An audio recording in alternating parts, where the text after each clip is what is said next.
Bring in Tennessee Senator Marsha Blackburn. Marsha, good to see you. Let's go back to that moment. I know Marjorie Taylor Greene interrupted the president, and eventually he mentioned Laken Riley's name. He was not going to talk about her last night unless Marjorie had brought it up. But when she brings it up, and he has the name in front of him because it's on a button, he gets her name wrong. How disrespectful is that to her memory and to her family and to his open border policy? It is disrespectful to her, her memory, her family, to the people who knew and loved her. It is disrespectful to the American people, and it's also so disrespectful to the unfortunate thousands of angel parents that we now have in this country. People that have lost loved ones because someone who was illegally in the country committed a crime, was not deported. And you know, Sean, when you think about it, the system really failed Laken Riley twice. Once in New York, when he should have been deported for endangering a child. He is not. He goes to another sanctuary city, Athens, Georgia. He is booked for theft. They let him go. Police aren't cooperating with ICE. And then he commits this murder. And this person, I found it so interesting. They were saying, well, we generally use the term undocumented and not illegal. But you know what? The term is illegal immigrant, and this person was documented because he had been granted parole by Joe Biden and his administration. And getting that parolee status is important. You get a work permit, you get benefits. And Joe Biden has paroled more than 200 times as many people as either Barack Obama or Donald Trump paroled. They would parole about 5,600 a year.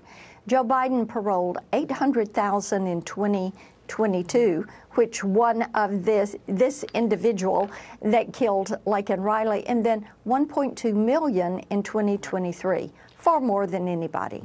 I hope the president keeps using the word illegal, Senator, because it's an admission that millions have broken the law and that he, as the commander-in-chief, is not enforcing the law by letting them in. And it's a reminder to everybody that he is not holding up his oath of office. But from angel parents to Gold Star parents, a Gold Star dad, there's only so much of Biden's rambling nonsense that anyone can take. And last night, Steve Nakui, Gold Star father of fallen Marine Kareem Nakui, who was killed during Biden's successful Afghanistan withdrawal, reached his limit.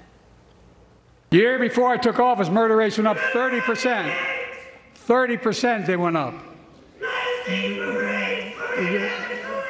The biggest increase in history. It was then. The Capitol Police arrested Steve Nakui, slapped him with misdemeanor charges.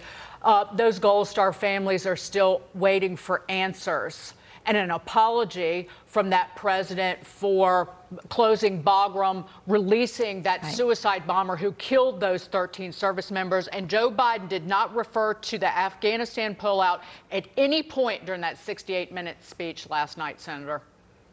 He did not. And of course, we all know that the debacle in Afghanistan and all that happened there and the lack of sympathy for those families is something that the American people noted, because that is when Joe Biden's popularity, his favorable rating, went under 50%, and it has never recovered. And after Afghanistan, then you had the aggression with China. You have what happened in Ukraine and continues to happen. You have a very boisterous Iran, and then you have all of their proxies, and you have October 7th in Israel. Every bit of this is on Joe Biden's watch. And I thought it was so interesting that whether it was responding to immigration or the border, Joe Biden really came across as the angry old guy last night as he talked about these issues. I felt like he reminded me of Walter Matthau in Grumpy Old Men. You know, he wanted to fuss about Snicker bars, but he wouldn't come out and address Laken Riley or the border issue or the families, the Gold Star families about Afghanistan. He wanted to stand up there and yell at people and give a campaign speech. It was the wrong time, the wrong tenor, and the wrong audience for that. You know, Marsha, Steve McCooey should be extended grace. Joe Biden should say, absolutely. Listen, leave him alone. I know he's stressed out. I know he lost 2 of his sons because of what happened at Abbey Gate. I don't expect Joe Biden to do that. But I've been in the chamber with you. I don't recall other outbursts that have happened, whether it was Barack Obama or Donald Trump, of folks being charged with misdemeanors. I think this is unique, and maybe specifically because he was a Gold Star father. But I do want to move on to this, Senator. Once Trump accepts the nomination this summer, he should begin receiving classified briefings from the intelligence community. That's what happens. But former CIA Director John Brennan says this time Trump might not be getting the entire picture. Watch this. Trump. Now, I'm pretty certain that my former intelligence colleagues will provide briefings that are not going to do any type of damage to sources and methods in terms of providing information to Donald Trump that he could misuse. Marsha, these are the same people that concocted Russia collusion hoax against a sitting, duly elected President Donald Trump and tried to have him removed from office. But they're not going to give briefings to Donald Trump after the nomination at the convention? Well, that is what they are saying. But this is, you know, this type of conduct is why John Brennan had his security clearance pulled in 2018.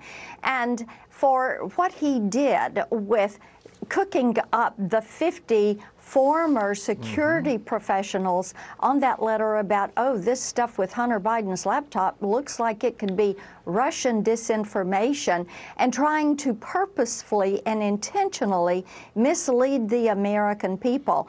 You know, Sean, this is one of the reasons when people have been in service in the United States in some agency and received a top secret clearance, even though the term of that security clearance may go past their service with the United States, those security clearances, they need to be recalled. Yes. Those individuals do not need to have those security clearances. And John Brennan is the poster child for why you do not want to have individuals with those clearances.